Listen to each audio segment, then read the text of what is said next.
the end.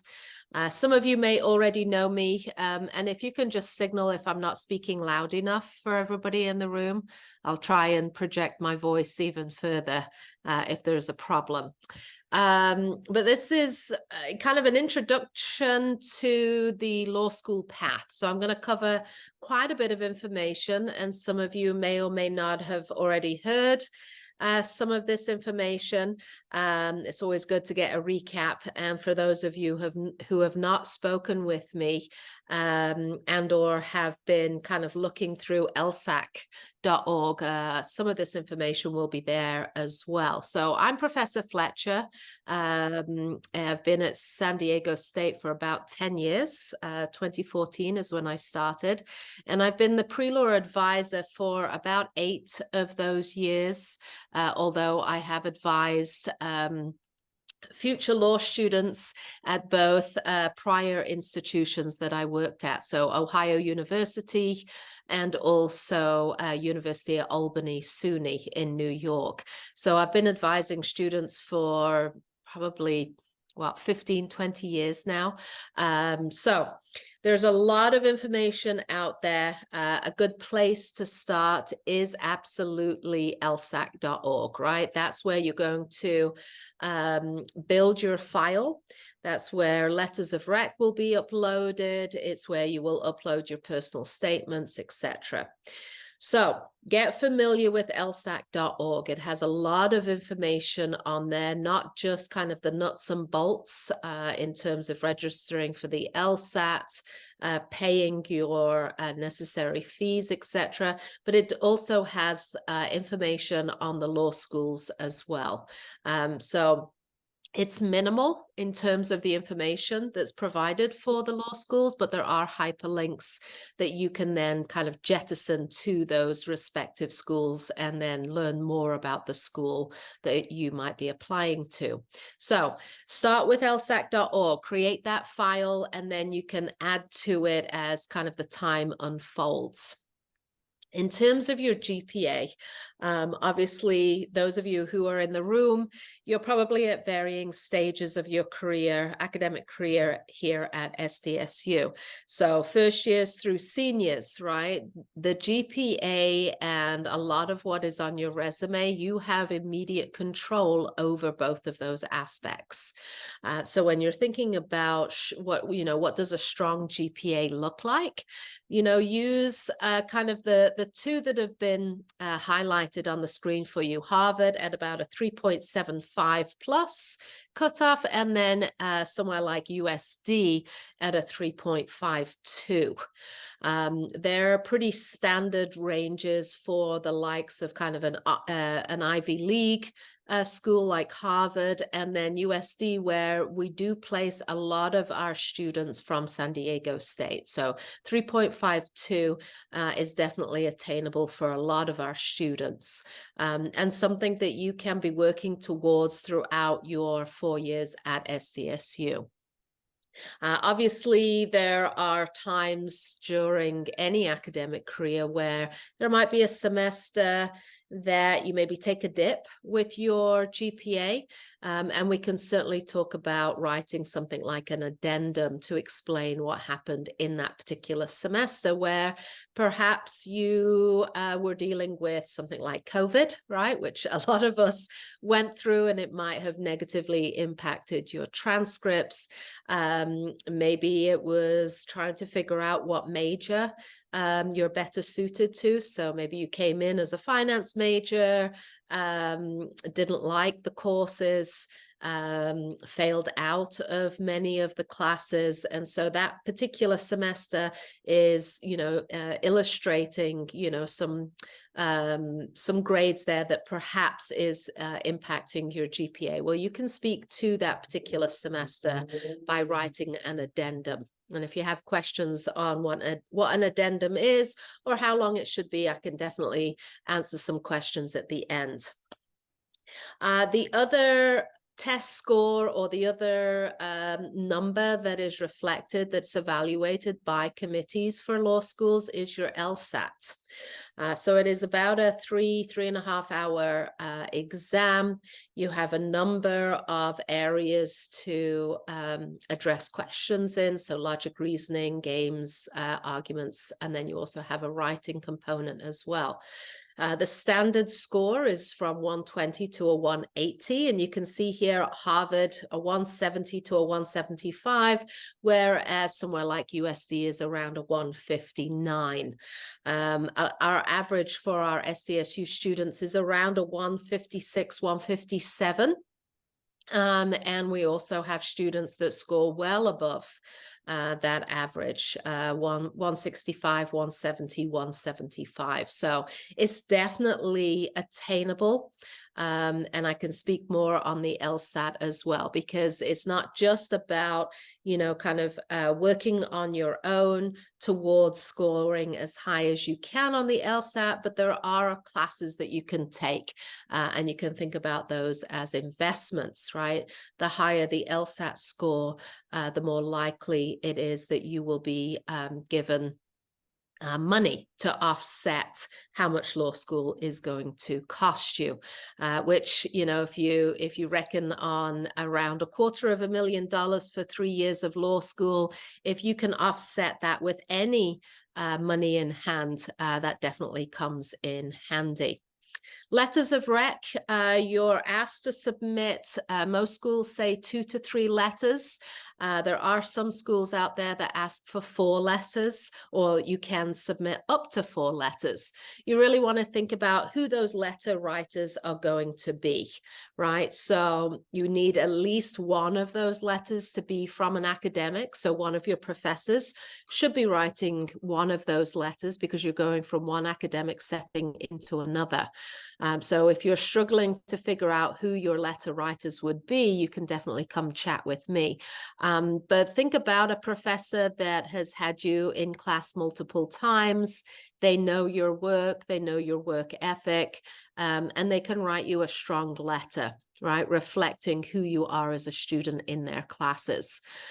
Some students have come to me over the years and said, well, I don't have any professors, right, that I've built a relationship with. You need to start building those relationships, because that, unfortunately, is not an excuse that law school committees will take as a reason for why you haven't submitted a letter of rec from an academic. So you can, you know, do a variety of things to start building a rapport with your professors, right? Making sure that you sit up front, make sure that you're there on time, that you've done the material, you've read the material, that you're asking questions, right, when time permits. Perhaps you're going to their office to speak about the material, ask more questions.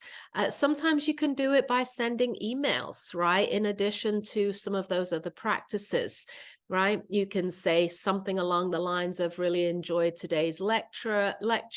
You know, the theory of X reminded me of something that's happening currently, right, in this aspect. So you can start to make those connections via email, so that your professor can see, right, that you're really understanding the material and that you're applying it to more current examples. That will stand you in good stead. You could also ask them, right, if they're working on research projects, if they're in need of a research assistant, right? Are there any opportunities for you to help with their current research agenda? That certainly would fare well for a letter of rec. In terms of resume building, there are lots of things that you can be doing while you're at San Diego State. So it's not just what your GPA is reflecting in the classroom, but it's also belonging to student organizations such as this, right? So you've made the first step to building a resume by belonging to a student org at San Diego State. So it's not just about longevity, right? Think about how long you might be a member with something like Pre-Law Society, but it's also kind of building that resume by moving up within the organization. So, right, if you're at the point where you might be able to run for one of the exec board positions, I would highly recommend doing that, right? Because it's not just about being a member, it is also about leadership skills as well on resumes. Now, law school committees do recognize that many students have to work, right? Whether it's part-time or full-time. So don't be worried, right, that perhaps you don't have as much on your resume as the person sitting next to you, right? Maybe they don't have to work, right? Or maybe they only have to work during the summertime, or perhaps they have a job that allows them to study, right, during whatever working hours they're putting in. So whatever that looks like, there is a way to explain both in your resume and or your personal statement, right? And so, you know, working full-time, working part-time can offset how much is on your resume, but I would always suggest finding additional things to put on there. So internships are a great way to build a resume, belonging to 1 or 2 or 3 student organizations while you're here at San Diego State, thinking about other opportunities off campus, right? Or in other arenas on campus itself, right? It doesn't all have to be legal. So think about what interests you, what your passion is, and you know, seek out those opportunities, work or volunteer for different programs, because obviously committees are looking for diversity, right? And they want to see that on their resumes when they're looking between candidates. I often get a lot of questions when it comes to personal statements, right? What do I put in a personal statement? Or I have a hard time writing about myself. I don't know how to sell myself. I don't know how to talk about myself. What is it that they're looking for? 9 times out of 10, the schools that you're applying to have a very generic kind of statement to respond to, or a question. Why law school? Or what makes you the best fit for law school? There's very few and far between where law schools have a very directed question. Now, if it is directed, a lot of students have an easier time, right, responding to a very directed question. That very generic type statement or question can leave some of our students floundering. What I would always suggest is think about what's led you to this point, right? Why do you want to go to law school? And you've got to, you know, kind of dig deep sometimes. You've got to be willing to draft your personal statements 3 or 4 times.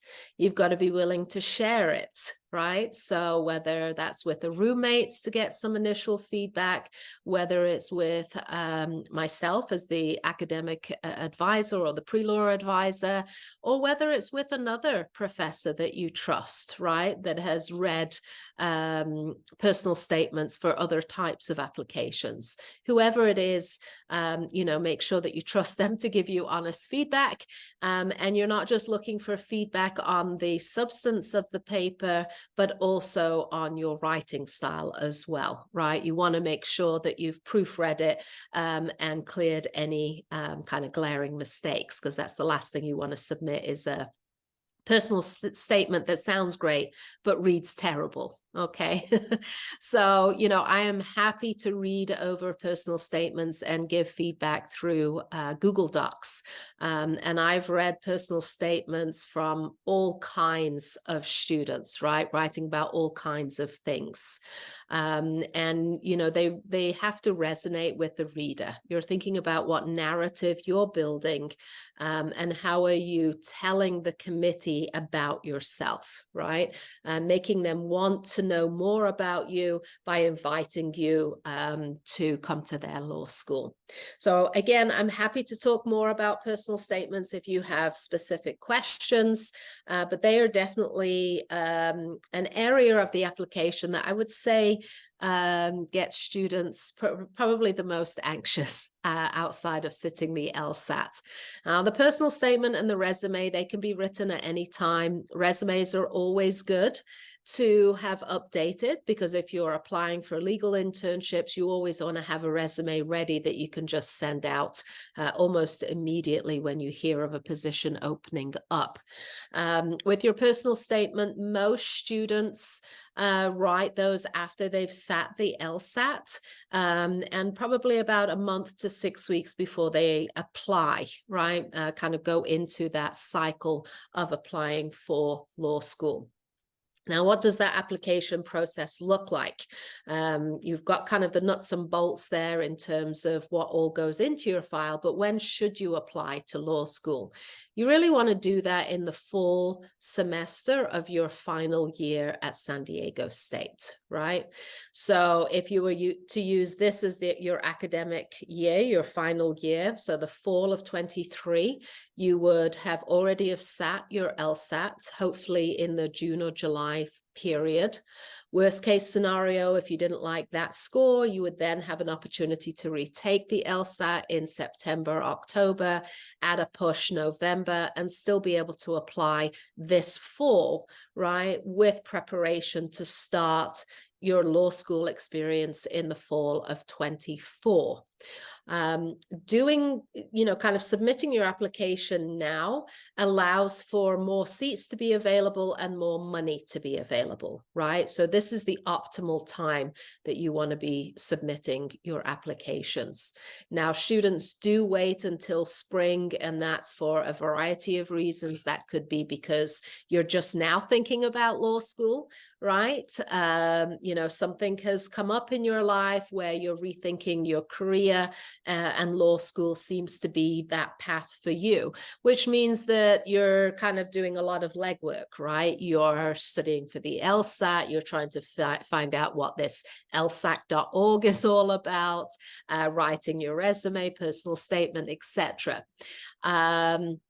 So students do use the fall of their senior year to also put all those materials together, sit the LSAT, and then apply in the spring. The one hesitation for applying in the spring is really waiting to hear back from law schools, right? That time delay. That's where the influx of files are coming. Committees have a lot of files to go through. And so making decisions is a little bit more difficult. There are fewer seats, there's less money, right? And now they're kind of nitpicking between the files that have been submitted, really trying to figure out which of the last seats they're giving away.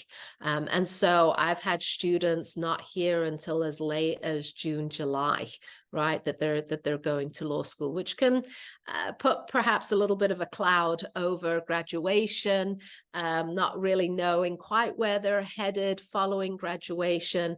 But eventually you do hear, right, and you're able to kind of spin wheels again and get ready for that fall start. Some law schools do offer a spring cycle. There are pros and cons to starting kind of outside of the traditional fall date. And I'm happy to go over some of those if that's something that you're considering. I did just want to offer this screen as an opportunity to think about the different careers that you might have with a Juris Doctorate, right? Most people, most students think that if they go to law school, that they're going to end up like a Perry Mason, right? That they're going to be in the courtroom for the next 30, 40 years, right? That they will be acting as a trial attorney. Well, most of the time, lawyers are not in the courtroom, right?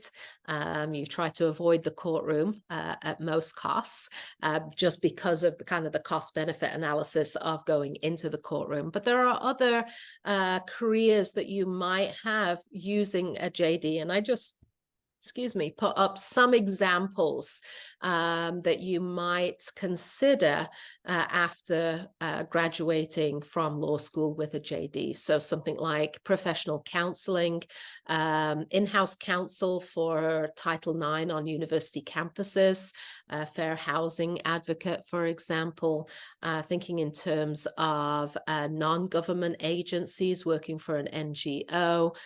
You can absolutely work in government and politics with a JD, banking and finances. They also employ individuals with JDs. You can teach at a law school, so you could go the route of academia, for example. And last but not least, there are a bunch of interest groups that you could also work with a JD. So I just did want to highlight that there are a lot of other avenues outside of that very traditional kind of trial lawyer position.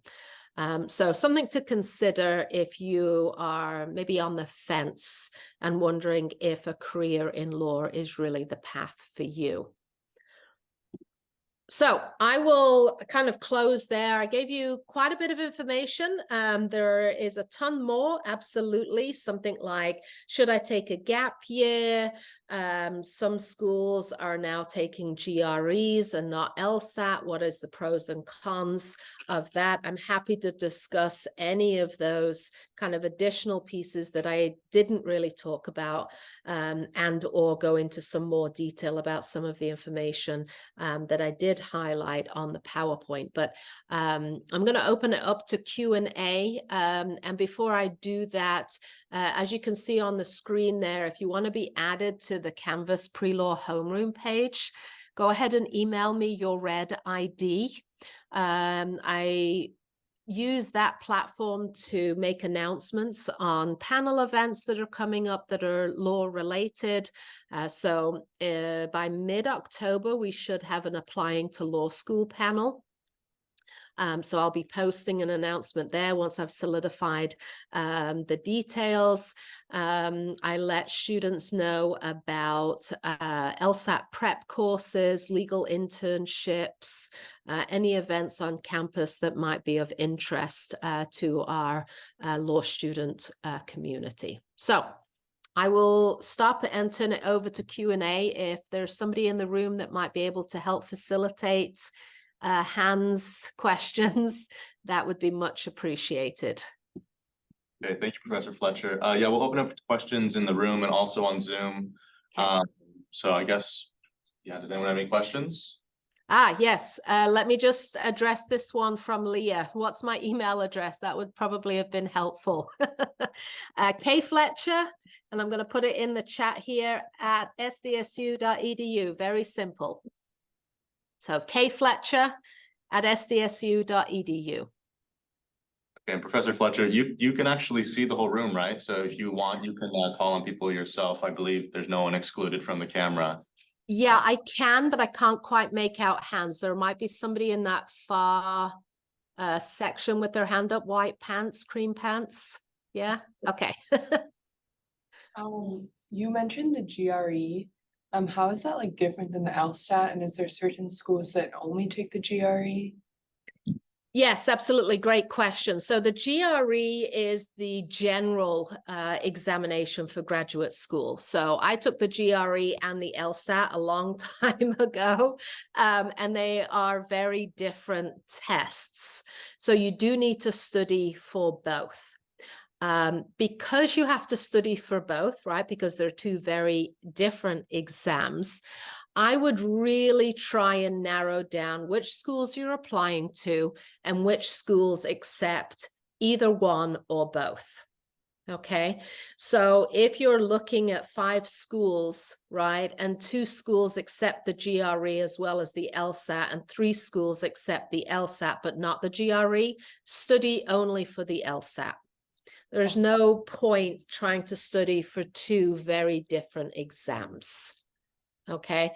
GRE kind of made its wave in the last few years, the likes of Columbia at the time, Wake Forest, Harvard, University of Arizona at the time, they were all accepting the GRE, and more as like a test to see if those that did the GRE did as well following the 3 years at law school as those that did the LSAT and then graduate law school. So there's been a lot of questions about whether the LSAT is a good indicator of how well you're going to do in law school, which is why some schools have opted to take the GRE over time. So I would do your due diligence and look at the schools to see which ones are accepting which test, and then narrow it down there and try and just study for the one school, for the one test. Now, if you had a handful, if you had those 5 same schools and they took either or, right, then you could really decide between the two. Some have argued that the GRE is easier to take, but I think that just depends on preference. Thank you, Professor Fletcher. Okay. Absolutely. A question in the chat also. Yeah, can you go over what the alternative to the LSAT is at the moment? So I assume you just mean the GRE. Is that what you're referring to? Yeah, you actually just answered the question. Thank you Okay, very much. good. I assumed that's what you meant, but I just wanted to double check. Yeah. Again, you know, the GRE is that general admission test for all graduate schools. So if you were considering, right, kind of a master's program, PhD, or, you know, kind of law school, you would be sitting the GRE for a master's program, PhD, versus the LSAT for law school. It's like the MCAT for medical school, right? So you wouldn't sit the MCAT if you were wanting to go to law school or do a master's program, say at SDSU. So you could, you know, even narrow it down that way too, right? Look at the schools, law schools that you're interested in, see if they do the GRE. Perhaps you're applying to master's programs and law schools, maybe narrow down the law schools that are taking the GRE so that, again, you're only sitting one test. And that way you could apply to master's programs and law schools that just take the GRE. So follow-up question on that. Mm-hmm. So let's just say we'd like to study both, so to speak, or just maybe look at maybe a possible master's versus JD in law school. You're suggesting that we take the test or be ready to take the test by summer. Let's just say if we're graduating next year, spring, we would want to take it by June-ish, June to July. And Yeah. then Sorry, go ahead. yeah, no, that's pretty much it. Like be ready basically to take it in June, July-ish, and then in case we don't like it, we can take it again in September. And then that way we can apply fall of the graduation year. That's right. You'll want to double check the GRE dates. I don't have information on the GRE dates. 99% of the time students ask about the GRE, but they fall in line with the LSAT test, right? Most of our students take the LSAT 2 to 3 times. And some questions have come up over the years. Does it look bad, right, by committees with the law schools if you take it more than once? It doesn't look bad, right? But you do want to do some investigation. It used to be back in the day that they took the average of the LSAT scores. Then they changed that to seeing all the scores and only taking the highest score. Now I'm hearing that some schools in the local area are moving again towards the average of those scores. So you want to double check, right, the schools that you're applying to, which score they take, whether it's an average or whether they see all and only take the highest score. I would never advise a student to take the test more than 3 times, right? 1, it's too costly. 2, you kind of want to dig deep, right? What's going on that's causing you not to do as well as you would like on the LSAT, right? And that could be a whole host of reasons. And I've seen students take the LSAT twice while they're in their senior year, not get the score that they want. They end up taking a gap year of 5 years, right? They get settled into a legal position. and then they study for the LSAT again and increase it by 10, 15 points, right? And then are ready to apply to law school. So sometimes that's just about maturity. It's about, you know, kind of taking some of the stress off of graduating with at SDSU, spending some time out and in the field, and then being ready to take the test again, right? It could be home life. It could be a multitude of things, you know, kind of to explain why you're not doing as well when you take that test. So taking it more than 3 times, I would always suggest for students to, you know, take some time off and to really think about what's going on. Because law schools do want, you know, some explanation about why you're taking it more than 3 times. If you take it 2 to 3 times and you do it as early as the June or July test date, if for whatever reason you don't like that score, and LSAT, you know, has a lot of different ways of, you know, sneak peek to see that score, seeing the score, canceling the score completely, right? So there are opportunities where you can take the exam and not have the score reflected in any capacity. So when it's reflected to the law schools, it only looks like you've taken it once, maybe twice. But if for whatever reason you just don't do as well that first time, you have set yourself up to take it a second time and still be within that full time frame to apply. So hopefully that answered your question. Yes, thank you very much. That's very helpful. And what would be like the best way, like say we're giving ourselves like around 6 months to nail the test. But let's just say we do want to exercise, maybe like taking a couple practice tests or something like before, so like it doesn't show up on the score list. How can you go over that one more time? Yeah, so practice tests are available if you go to lsac.org. They have practice tests on there if you buy what we call the Bibles, right? So the kind of the textbooks through Testmasters or Kaplan, any one of those big groups, you can buy one of those hefty books and they walk you through each of the sections. And they give you test questions. Usually at the back of those books, they have a test in its entirety for you to take, right, under kind of exam conditions. And Khan Academy is a free resource on lsac.org that you can also utilize and start to practice, right, questions and get familiar with what the test looks like, the kinds of questions that they're going to ask, and the time frame in which you need to answer those questions. So there's lots of different ways, right, that you can see how you're doing by taking one of the full tests. It gives you an idea of how you're scoring and what your possible score would be. I would always say that it's not until you actually take the test do you really get a feel for what your score is. You know, I've had students over the years say, look, you know, practice tests, I'm scoring in the 160s, and every time I take this test, I'm scoring a 154, right? And I just can't seem to, you know, figure out what's going on. At that point, it might be time to consider a class, right? Or a tutor, one-on-one tutoring. And that's when I would then kind of direct students to either the pre-law homeroom page where local individuals that have classes, I post their information. You can look at the Kaplan type tests. And there's also LSAT Engine online. And that's a fully online program that you could also utilize. These classes can range anywhere from, you know, $500 to $3,000.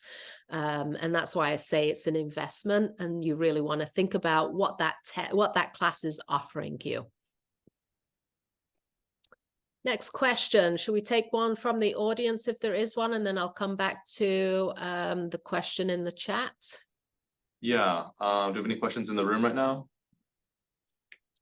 I think we actually don't have any questions in the room right now, so if you want to take the one in the chat.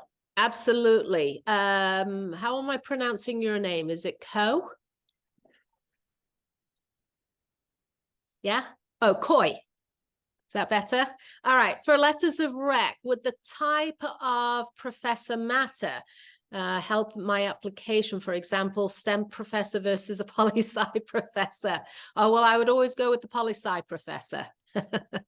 I'm joking. No, it doesn't matter who the professor is. It matters that the professor can write you a strong letter, right? So if your STEM professor doesn't know you, and then they're going to write a very generic letter, right? Co is in my class. They are within the top, 10% of the class. And that's basically it, right? I can't say anything more about you because I don't know you. The room is too big. I have 300 students in this particular class and you sit all the way in the back, right? Whereas the poli-sci professor, perhaps you're in a class of 49, right? There's group work, there's activities throughout the semester. You're being asked to write papers, do short answer quizzes. So I'm getting to know you on a much deeper level with respect to analyzing your critical analysis, your writing skills, how you interact with others in the classroom. So it doesn't really matter who the professor is as long as it's a strong letter. The time when kind of the STEM piece might come into play is when your transcripts are being read by the committee members, right? So the committee members will also look at the rigor of the program that you graduated in.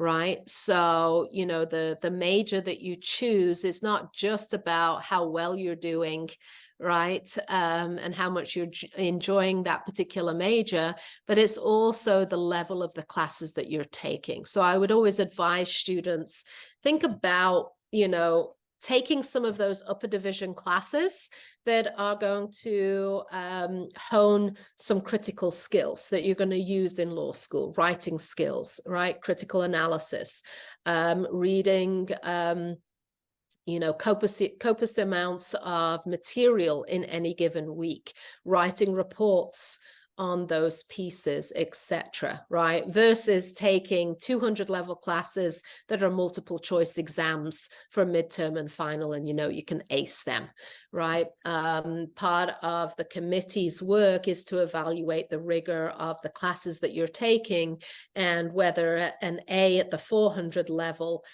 is equivalent to an A at the 200 level when you're being asked to do more work at the 400 level than at the 200 level. So hopefully that helps. So I kind of spoke to letters of rec and also thinking about the major as well. How would you recommend getting involved on campus for someone wanting to take the LSAT soon? Maybe a study group for the LSAT. Yeah, they're both great questions. How do you get involved? That's something that you need to do the legwork on, right? You can approach the Student Life and Leadership, although I think they've changed their name just recently, but Student Life and Leadership, right? They're going to have a list either on their website or if you go into their office, you can check to see what other organizations exist on campus, right? You can think about organizations or programs that are affiliated with your major, right? Again, it doesn't have to be all law. It can be anything that piques your interest while at state. In terms of study groups for LSAT, I'm not privy to study groups, but that's something for sure you could ask in a group of students like this afternoon. Are there any study groups? You could definitely ask in classes that you're in. If you hear of anybody that they're intended for law school, you could ask how they studied for their LSAT. If they know of a study group. I would definitely say, you know, a student org like Pre-Law Society has a wealth of information, right? You can share between members, you know, classes that you've taken that you would suggest avoiding, right? Anything, you know, tidbits of information, right? I've asked this professor for a letter of rec. They're notoriously late on getting the letters written and uploaded, versus this professor never writes them. So you can ask and ask and ask, and they'll just won't get back to you. So, you know, you don't have to waste your time. You know, students in the group today, they might have old test books that they're willing to pass on for, you know, $5, $10 or free, right? You know, kind of pay it forward scenario. So getting involved on campus is not just about getting involved on campus, but it can be external to campus as well, right? So our majors for political science, you know, we have a lot of opportunities for political science internships. And I would say any internship is a relevant internship for purposes of a resume, right? It shows that you can work in a group. It shows that you're committed to an office setting, right? That you turn up on time, that you do your work, etc. So all those aspects of, you know, kind of working will come to light when you can show that you've worked in a political internship, right? You've canvassed neighborhoods, etc. So it really doesn't matter what you do as long as you can show items on your resume. Awards valuable when applying for law school to put on your resume? Yeah, I mean, it really depends on what the awards are, right? And I would say that irrespective of the award, placement on a resume can definitely indicate diversity, right? So, you know, for example, if you got an award for playing the piano, right, or you advanced, you know, and you're now, you know, able to play, you know, Bach, and, you know, you have a certificate showing that you're competent type of thing, you know, they would be placed towards the end of the resume to show kind of diversity and, you know, that there's more about you than just the academic side of things. Other types of awards, for sure. Right? If you've won something in your local neighborhood, right, for volunteering, and you've been, you know, seen kind of by the town mayor or the governor of the state type of thing, I would say that awards for sure should go onto your resume. They might not need to be spoken about in your personal statement, but there might be a particular monetary award, perhaps. Maybe you've won something at San Diego State, right? A scholarship of some description. They for sure should go onto your resume. But that, again, is something that I can look over and give you feedback on as well. Hopefully I answered that question, Athena. Okay, great. Any other questions? We don't have any more in the room, but I have one. So I know you are an academic and work in the law-related field as an academic. So could you talk a bit about your experience, since that's not the typical route that most people would take if they're going into law school? Right. And I should preface all of that with, I don't have a JD. Right. So, you know, I teach law. I teach the public law classes. So the public law certificate are the classes predominantly that I teach.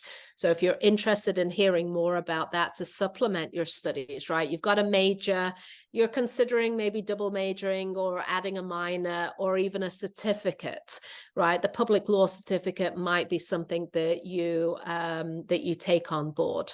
5 classes, the only required class there is the Pols 346 class, and you can take them in any order. All of that to say, I teach law, I write law, right? I read about law, but I don't have a JD, right? So I went the route of a PhD. I was set to go to law school. My advisor at the time called me into his office after writing me a letter of rec and said, don't go. Right. I think you should take a year out.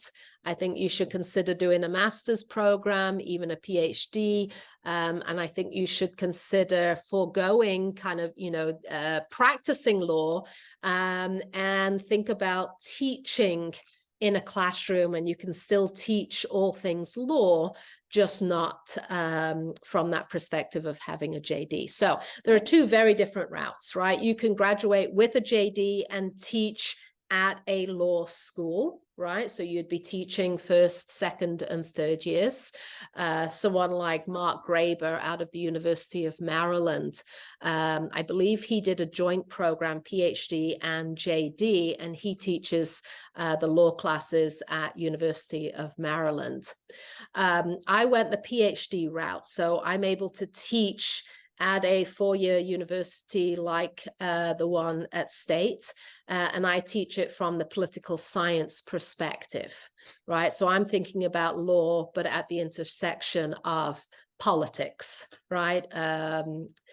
Institutions, American political development, etc. So it's a very different style, right, of thinking about law.